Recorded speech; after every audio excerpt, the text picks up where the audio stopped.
Welcome everybody. Tuesday, we're at the vaal. I hope you're all having a good day, or start of a good day anyway.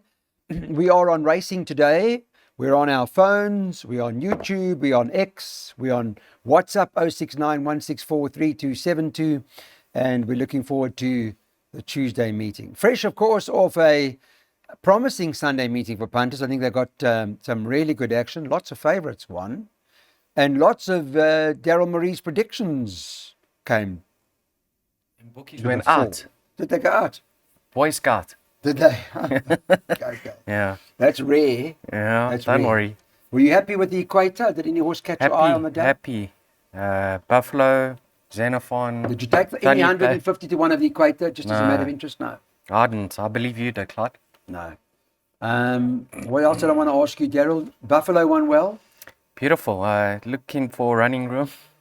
Looked like could get a little bit sticky for him. Yeah. But still managed to You said pick it up Olivia, beautifully. you said Olivia can't win. You said, what's it also, Pandaram? Money's Pandaram? Punny player. You said he'll win. You said Xenophon. Anyway, hopefully the form continues. We are going, just by the way, to the Betway Algoa Cup. You ready for the Friday I action? am. Yeah, looking Nice to forward see to the it. PE family there. Catch up with them. Hopefully they welcome us with open arms. They Clyde. will, of course. Why won't they? 13, Madame or and Huntress is priced up 12 to 10 to win the first. Is she hard to beat, this horse? Not for me. Not for you? Don't put her in the race. Really? She's not for me. She won't start favourites. That I can tell you now. She'll blow off the boards. Ah. Don't like her form lines, both of them. Okay. No, not for me. So not their price is wrong, eh? They're backing this horse Echoes of War. Just What price is she? She's currently 12 to 10. I'll give you 7-2 now, Clyde. Oh, really? That's gone. You know who they are backing, Daryl, is Echoes of War. They shortened that from How can that not start favourites? 6 to 1. No, it's now 33 to 10. The money's on there. I mean, he has to start favourite come race time, Clyde. Yeah, look at his comeback effort as a gelding. He was supported on that occasion. African Pride won again. Monkey Puzzle won. Elusive Red won.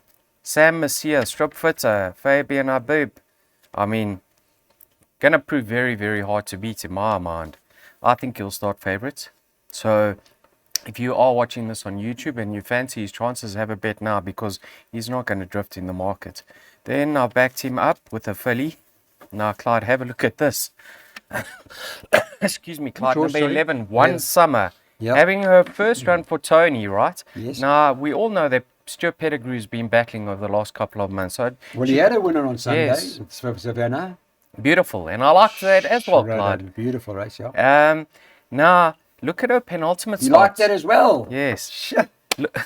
Cleaned up. Eh? Look at the form That's line Miss Salib, how much of you the won on penultimate weekend. start. Yes. Mum Lumbo, season's greeting, a bit of class. Ran fourth in the grade 1 next time out. Yep, I see And that. now, have a look who number 12 is, Winter Wedding. Yep. She ran an improved race last time out. Penicile rides for the yard. Surely One Summer showing better work than what Winter Wedding is, or the stable elect with Penicile aboard number 11, One Summer. So for me, yes, 7 from 11. I was on the verge of bankering number 7, Echoes of War, because based on his latest effort, with that race being focused on the inside and he was towards the outside on that occasion, I think now with the false rail set at 0 on the inside, he may be a bit of a draw striker here. So yes, in order, 7 from 11, the favourite. If you like it and you want to back it, give me a call. Opening leg is a work riders race. Don't forget that. The PA cost $3.24. On to the second race now. This is a 1200. Remember, we're on the stand side course. So they run up the straight here, and it's a maiden plate. I don't have any changes for the second race, not to my knowledge. Nothing's come through just yet. But there's lots of unraced horses. We'll ask Daryl what he's heard about them. Number 4, Vamanos favourite. It's 4 to 1 the field here, by the way. 1 Rendezvous and Rio 5 to 1 and 11 to 2 about the 6 Inspiration. Quite a few unraced. Do you know anything about any particular horse? No. No view. Sorry. All right, so PAs now. What's the plan? Well, we touched on the false rail or the course configuration in the first race. The inside rails, it's at 0. Yeah. Outside rails in by 8 meters. Got a feeling they're going to go towards the inside, Clyde. Middle inside. It's such a large field. Yeah. So, Rendezvous in Rio. who improved with the tongue tie and the blinkers last time out, has to be considered over here. You can see Clyde. Have a look in her latest start. She beat a filly called Fire in Her Soul by a good few lengths. She beat her by about 4 lengths, right? Go to Vamanos. Vamanos was beaten by Fire in Her Soul. So if you're using Fire in Her Soul as a line horse, she's got the beating of Vamanos by 5.5 lengths. But Vamanos is drawn on the other side of the track, and we don't know where the best going is currently. So I've put them both in because it covers me on both sides of the track. Vamanos is also having her peak run, and she ought to have come on since her latest effort. I don't think the race really panned out well for her last time out. She probably hit the front a bit too soon, but she does revert back up the straight. I think she was due to run a week or two ago. I'm not too sure of the reason why she was taken out. Now have a look at number 15, Het Highway to the Sky. She was well beaten on debut.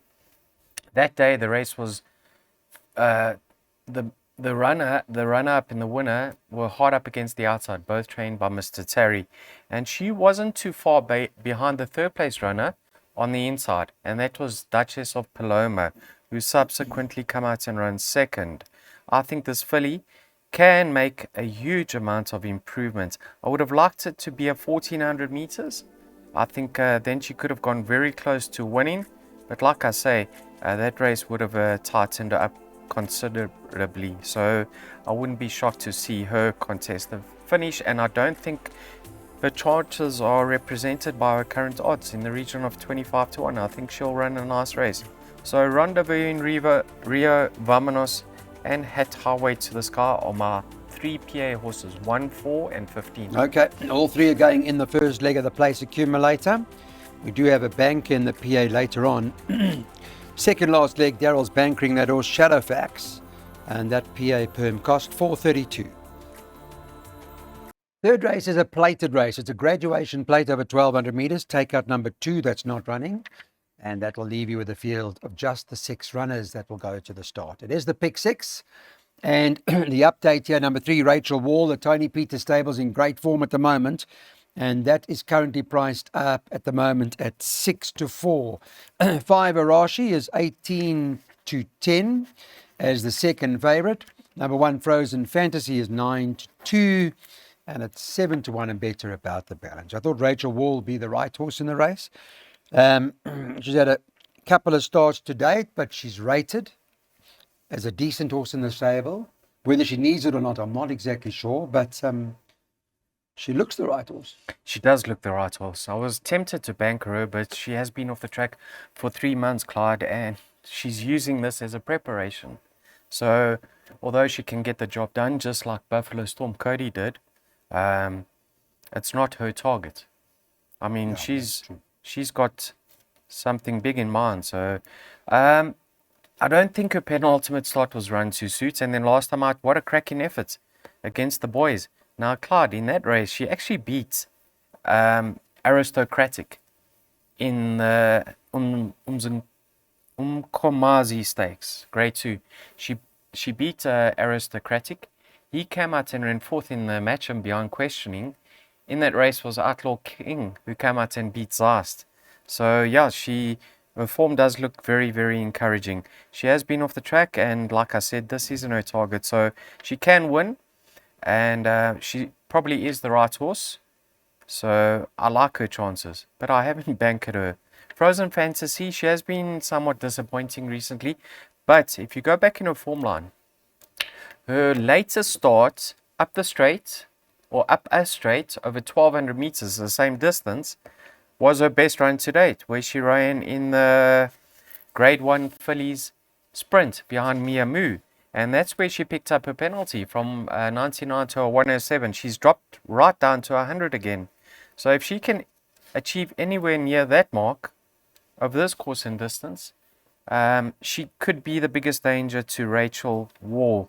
Go to the best weighted column, you'll see that she is best weighted ahead of Arashi, who I'm not really in the camp of. I think she's a bit overrated at this stage. Well, not as a filly itself, but her mark currently. And then Clyde, I've just also put number 6, Miss Novak's in. She was due to run a couple of weeks or months ago, and I've seen this filly in the flesh, and she really catches my eye. Last time out, she just over-raced terribly. I think there's a lot more to offer, probably taking on more than what she can chew at this stage, but I think she's a filly to watch. I'm really keen to see how she performs in her comeback effort. I am gaining order, Clyde, 316. I'm not putting viewers off in bankering number 3, Rachel Walder, because she is my clear-cut top pick. Okay, so we'll play at the safe route. And if you are big on Rachel Wall and you want to take Daryl's pick 6, maybe you want to add in number 2, Rifle Queen, because I think Rachel Wall is likely to start tote favourite. But that permit, as it stands, is 288, 10%. Okay, let's go to the jackpot now, race number 4. Couple of form updates for you. Euphrates ran 3rd last time. They both run Elusive Charm as well to that horse. It's now or never. Euphrates ran 3rd. And Elusive Charm ran 4th. I don't know if Euphrates will still run. I know they were very keen on Euphrates the last time out. They were very big on it. So whether that's still going to run, I don't know. You'll have to tell us what you think. 8 Texas Missile is the favourite here, Daryl. It's 3-1. 10 Future Success, second choice. She's at 9-2. Number 5 Trip to Peace is currently priced up at 5-1. Euphrates, the one, is 11-2 as we speak. And then you can get 10s and better about the rest of the runners. So which one is the right one? The other Tony Peter horse, Future Success, or what? Yeah, well, she's having her debut for Tony. That form line's working out nicely. She ran 3rd on that occasion. The 2nd and the 4th have both won since then. Follow the Master and Scarlet Hearts. And she was sandwiched in between the two of them. I wouldn't be surprised if she made a winning debut for New York Clyde. She obviously is a filly and she gets that 6 allowance. Same can be said with numbers 11 and 12. They're all fillies. So let's see how they go. Opening the book. Excuse me, Clyde. Who has the most scope for improvement? Numbers 8 and 9. Texas Missile and Toonsel. Now, Toonsel, yes, he's been sadly beaten in his 2 starts to date, but it was great to see Manu have a winner of the weekend, Clyde. And I think that's a little bit of an icebreaker for him, because now the stable can kick on. Excuse me. Clyde, I had a look at his siblings. He's half-brother by Bold Silvano, 1/2200, and his half-sister by Silvano, 1/2000. Okay. So I think being by Giants, out of a Giants Causeway mare, there is stamina on the dam side, and he could really appreciate this 2,000 meters. So he's gone into all my play. Texas Missile. Good improvements in his 2nd start. I'm a little bit skeptical over that form line. It hasn't really fired up, and he's got a tricky draw to contend with. But there's a long back straight now for Calvin to navigate him into a good position. And you can see he made lovely improvement from run 1 to run 2. And if he stepped up further since then, Clyde, I can actually see him getting it right in his 3rd start. You'll see on paper, just behind him on that occasion was Euphrates. Now, if you watch that race carefully, things didn't pan out for Euphrates turning into the straight. Calvin looped them and got first run. Yeah. And Louis is caught in a bit of a pocket.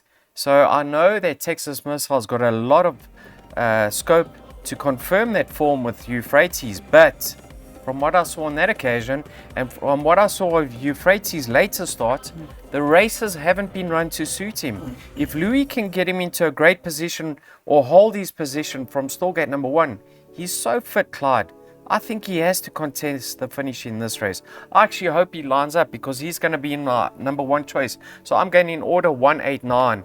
But like I said, this race is very tricky, but budget doesn't allow for me to go more horses, because then we're gambling to break square or to show a loss. Yeah, no good. 100%. Well, interesting, Toonsel, because that's currently priced up at around 8-1 as we speak, and that is in the play of the first leg of the jackpot. On to race number 5 now, and this is a handicap, and it is at the 80 level. It's over 1,000 meters, this particular race. Let me bring you up to speed with the Betway market this morning. Monday morning, Rafa Boy number 1 is 28-10. 2 20-20 Vision, 4-1. 3 Top Division, 4-1. And number 8, No Pratier, 4-1. And then you can get around 7.5, 8-1 and better about the balance.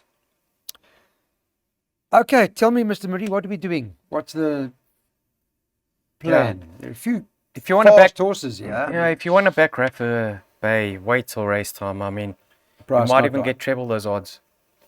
Yeah, Clyde, why was he rested for 4 months? Must have pulled up.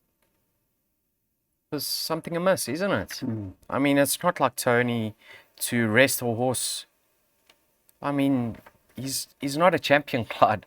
No. He has to run and earn money for his connections. He's fast the first 800, I can tell you that. He'll be clear the first 800. Yeah. So he did pick up a hefty penalty. He's been off the track. I'm playing to beat him. I think if you fancy his chances, wait till race time. Like I say, he's going to drift. Top division, he's actually having his first run up the straight in his career. They put the blinkers on. They brought him back to 1,000 meters. Tends to hang in. So now that he's drawn on that inside running rail, maybe he can hug it, run straight. We know what his dam was about. So this course and distance could be what he's looking for. I think he's a huge run over here. Number 4, Longsword. You'll see Craig Zacky's dad, has chosen top division over Longsword. So Longsword, if you watch his latest start, he moved into contention. It looked like he was going to fight out the finish. And he just came up for air late. Go back to see when his latest win was and what mark. It was off an 81. Yep. He's back down to an 81. Right. Trent takes 1.5 kilos off his back. I think he's a major player here. Riding well. I like the way he's riding at the moment. Vanakam, Clyde, only one start over 1,000 meters. She beat a well-fancied debutante. She's going to scoot along with that apprentice allowance off her back. She's fitter now. She's run over 1,100 once in her career too, and she actually beat Tin Pan Alley on that occasion behind Green Diamond. So 1,000 meters could be a chop. But then again, I went field in this race, class, because No Pratier could be anything. Yeah. How can I be leaving out 2020 vision? Can't leave out Rafa Bay in a fixed 50 ways. Yeah, the race is wide open, but those are my top 3, numbers 3, 4, and 7. So for that pick 3 opening leg, I've gone 3, 4, 7, Clyde. That's okay. it. We'll take that pick 3, 3, 4, 7 by 1, 8, 9, 10, 11 by 3 and 6, and it'll cost us 30 Rand. But this is an open race. Okay, welcome back. Race number 6 on the card. It's our final pick 3, 6, 7, 8. And it's a handicap over 1,000 meters. It runs at 25 past 3, this particular event. And Constellation's top of the boards at the moment. It's been priced up as the favorite, currently priced up at 2-1. That's the call about him. He was last seen in July, so that's the question mark about him. Number 10, War of Kingdoms, has had that comeback run. He's currently priced up at 22-10. Promising comeback run it was too. 1, Give Me the Good Life is the third choice at 4-1. And then you can get 10-1 bar the 3. Happy with the Terry horse? That Not really. Wow, hanging, being backed up soon. Is it? He can win, Clyde. You can see he's a lovely sort. I mean, obviously comes with his issues. Lightly raced 4-year-old. Yes. But for me, next time out, you know, I'm a peak man, so he'll be having his third run. Hopefully next time out 1,200 or 1,400. Yeah, I've included him in my bets. I'm foolish not to, Clyde, because he's a lovely individual, but probably only about my 4th choice in this sort of lineup. Okay. Constellation, viewers need to go onto the De Kock Racing website, because occasionally they do update their midweek runners. So I've got a comment of here. He's not at peak fitness after his rest, but he's not far off. He'll improve for the run, but has a winning chance. Okay. Clyde, we've touched on this form line several occasions. Everything won from there. Everything. And you know, if you recall him coming to the track on debut, they thought he was unbeatable. Yeah.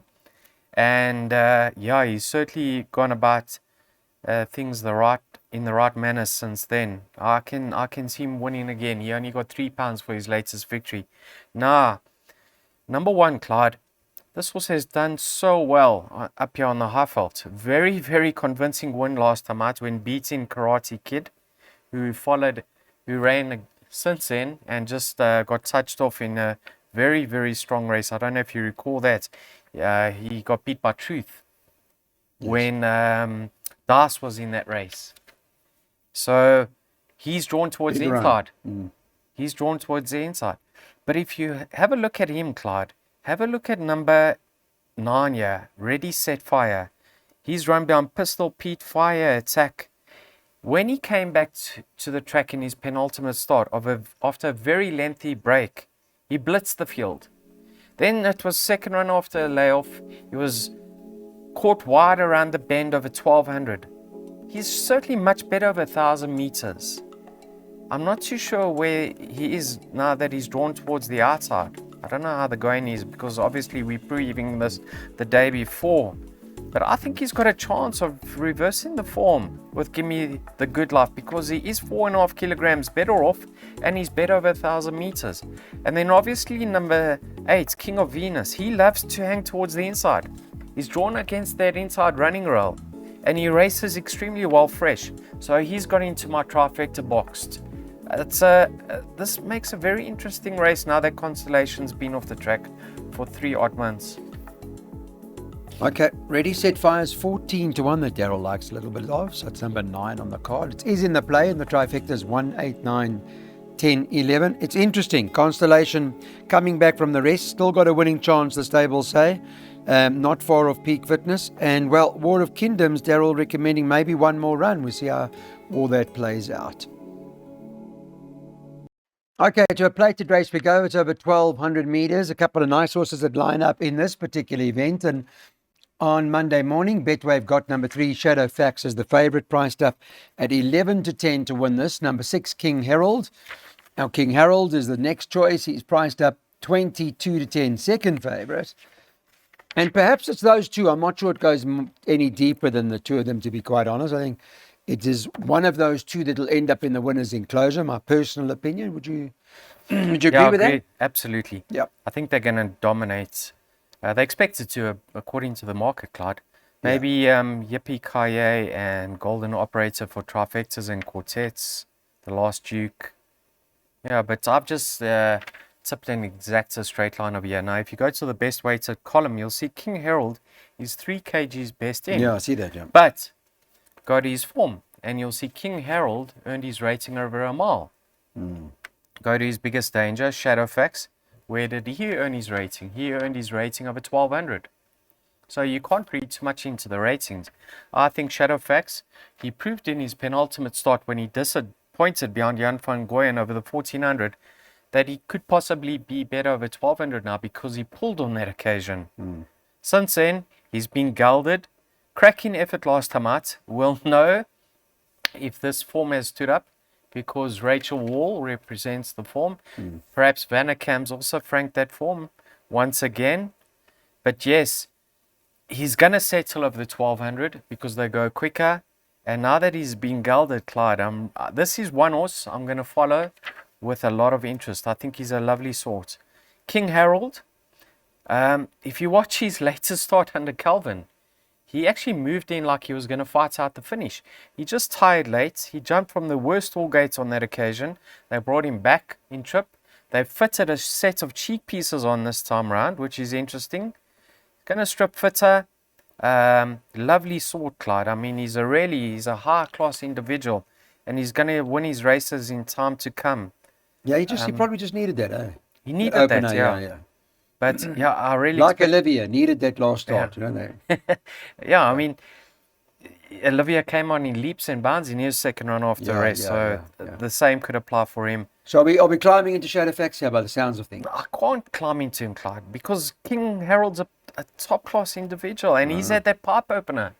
He's just had the blowout. So yeah, I'm gaining preference. We're not going to make money if we box the exacta.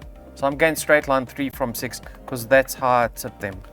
Okay, we'll see how it all plays out. It's those two, Shadowfax and King Harold. 8th race on the card. Let's get into it now. It's a handicap 1,200 meters, the last leg of the Pick 6 and Place accumulator.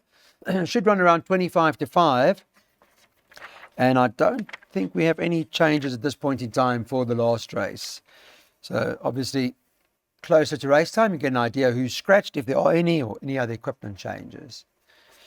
So it's an open race. I think this is probably one of the harder races. There's a 68 handicap, and there's a bit of money here and there for a few horses. 2 Maverick Queen is top of the boards at 28 to 10. That has shortened slightly. 3 Peregrine Falcon is priced up at 7 to 2, second favourite. A little bit of interest in that horse. 5 Falcon Strike, shortened from 7 to 1 into 11 to 2 on Monday morning. Number 6 Parla Millions is 7 to 1 at the moment. So is the 11 Daring Act, but there was a bit of 8 to 1 available about him. Excuse me, so that's shortened. And the 12 Sahara Dawn has shortened from around 10s into 8. So it's been a fairly busy market, if you want to call it that. There is some interest in a few outsiders in the race. I don't know what you make of it. I don't like the favourites. I'm brassing the race 1 favourite, and I'm brassing the last race favourites. Yep. Hopefully I'm not sitting here with egg on my face. But Clyde, not for me. I think that was a great opportunity for her last time out. She hung on desperately. Listen, I wouldn't be shocked to see her win, but I've got other preferences, and for that reason, I'm playing to beat her. Peregrine Falcon, I think course and distance, I actually prefer him up the straight. That's my opinion. I prefer him up the straight. Much stronger handling in the irons this time round. Very fit. He's going to be right there. You'll see he comes with his respiratory issues, so maybe 1400's not in his favour. I don't know, Clyde. This is a difficult race. Falcon Strike, we all know where the going is now because we're busy previewing the last race. If the going is fine up against the outside, this horse is a little bit of a nutcase, and perhaps he likes to run alone on the outside because when he won with Marco, it was on the outside over this course and distance. He's now having his peak run, and he hasn't been disgraced in his 2 runs since joining Robbins Yard once again. You'll see that form line actually is holding up very, very nicely, Clyde. Palace Prince came out and won there, and then we saw Beemanesque win, and thankfully we saw Xenophon win over the weekend.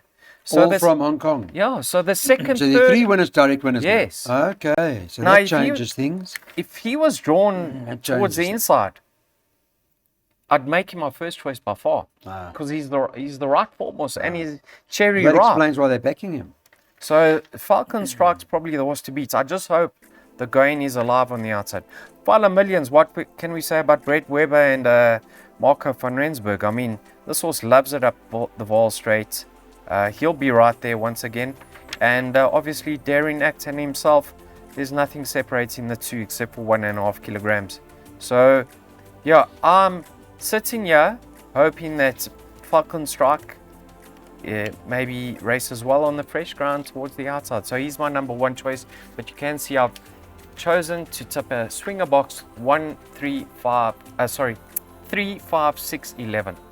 Okay, that takes care of the Vaal meet. Thanks very much, Daryl. Thanks everybody for watching. We are at Hollywood Bets Durbanville on Wednesday. I think that's going to be the last Durbanville meeting for a while. We end up in Kenilworth the following week. Chat then.